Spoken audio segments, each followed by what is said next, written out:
اگر کوئی شخص کم بولتا ہے مگر جب بولتا ہے تو اگر تیزی سے بولے تو وہ شخص اپنے اندر کچھ راز رکھتا ہے۔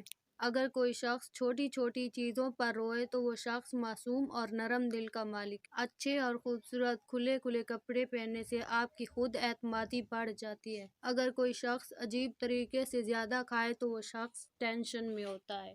آنکھیں بند کرنے سے بھولی ہوئی باتیں اور چیزیں یاد کرنے میں مدد ملتی ہے۔ اگر کوئی شخص بہت زیادہ نیند لیتا ہے تو وہ شخص اداس ہے۔ سونے سے پہلے جس آخری انسان کے بارے میں آپ سوچتے ہیں وہ یا تو آپ کی خوشی کی وجہ ہوتا ہے یا دکھ۔ اگر کوئی شخص چھوٹی چھوٹی باتوں پر بھی غصہ کرے تو یقیناً اس شخص کو محبت کی ضرورت ہے۔ آپ جتنا زیادہ کسی شخص کے بارے میں بات کرتے ہیں اتنا ہی آپ کو اس سے پیار ہونے کے امکان ہوتے ہیں۔ ہم ان لوگوں کو نظر انداز کرتے ہیں جو ہمیں پسند کرتے ہیں اور ان پر توجہ دیتے ہیں جو ہمیں نظر انداز کرتے ہیں۔ جو کام ہمیں خوف زدہ کرتے ہیں ان کو کرنے میں ہمیں زیادہ خوشی ملتی ہے۔